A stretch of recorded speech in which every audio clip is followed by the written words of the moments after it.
On the eve of the extradition hearing for WikiLeaks editor-in-chief Julian Assange in London, we will spend an exclusive hour with David House, who co-founded the Bradley Manning Support Network after U.S. Army Private Manning was arrested for allegedly releasing classified U.S. documents to WikiLeaks.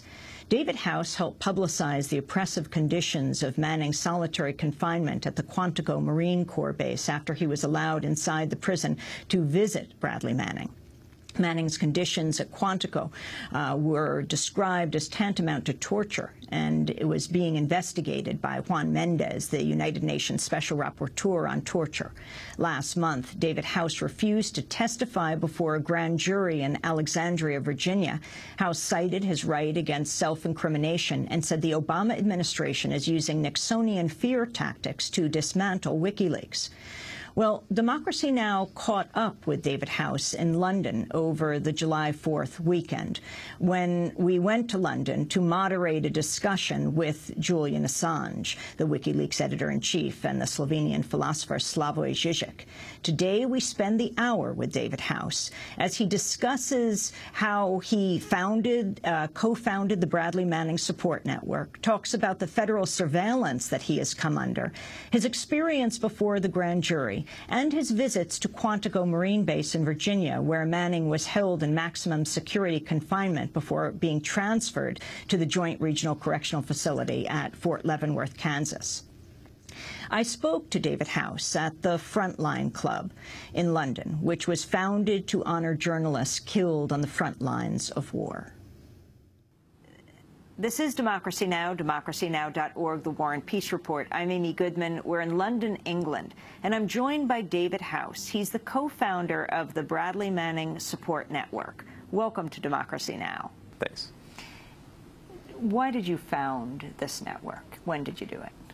Well, I knew Bradley Manning in Boston in January 2010. And when the news of his arrest broke in May 2010, I was one of several friends of his in the Boston area who decided to get together to ensure that Bradley's due process was not infringed upon in the course of the U.S. government's investigation into his alleged involvement in the WikiLeaks disclosures. How did you know Bradley? I met him at a computer science event in the Boston area in January, a free software event. He was in attendance with some other friends from Boston, and we met very briefly at the event. Was this before or after Iraq? Before or after Iraq. He served in Iraq. I'm unsure. I think he was on leave when he came to the event in January. Mm-hmm. How did you learn what happened to Bradley Manning? I was in my Cambridge residence. One of my friends came over and said, "Have you seen the news?" I said, "Well, obviously, what news?" And we went over to my laptop. He opened it up, pulled up the Wired article by Kevin Paulson, and there was a headline, something similar to Adrian Lameau turns in, U.S. intelligence analyst, and a picture of Adrian Lameau and a picture of Bradley Manning. And my first thought was, oh my God, I know both of these people. And my second thought was, well, we have to do something to make sure this guy's due process is not infringed upon. So that was kind of the beginning of what would become the BMSN, at least in the Boston area. How did you know Adrian Lameau? Adrian Lameau is a pretty well-known figure in computer circles, at least online. He makes himself very accessible to individuals.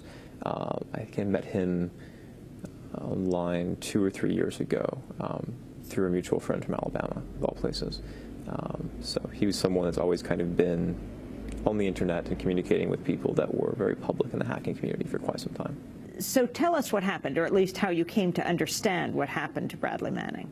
Sure. So in Boston in May, right after we decided we needed to do something, there was a mailing list put together online. And several activists from around the country and around the world got together around this mailing list to toss around ideas about what they could do to best support Bradley Manning. Out of this, the Bradley Manning Defense Fund was founded. And the Defense Fund was founded and is currently hosted by Courage to Resist. And it's raised over $150,000 for Bradley Manning's defense. While all this was going on, all the infrastructure was going up, a big federal presence descended upon Boston. So I was working at MIT, living in Cambridge, and one day I got a knock on my door, and there were 4 agents. What were you doing at MIT?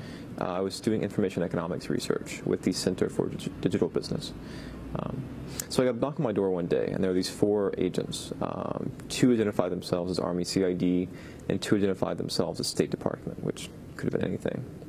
And my roommate at the time was a Palestinian filmmaker at MIT, and so I remember being quite nervous as the agents came into my house because there was kaffiehs hanging on the wall and books about Palestine everywhere, which the agents took particular note of. And during the course of our hour-long conversation, I came to the understanding that they were trying to find evidence about the WikiLeaks leak in the Boston area and other hackers they thought may be associated with the disclosure of information allegedly coming from Bradley Manning. At the very end of the conversation, they offered me a cash reward in order to, as they said, keep my ear to the ground about WikiLeaks and Bradley Manning. How much did they offer you? No dollar amount was given, just a cash reward. And that's the point at which I asked them to leave the apartment. Over the series of, I would say, 3 to 4 weeks after that, there was very obvious surveillance happening of myself and my friends in the Boston area. And this surveillance presence kind of only emboldened us and gave us more confidence. But it was very odd to walk out of your apartment and to see a black sedan sitting down the street, the same black sedan you would later see outside your place of work.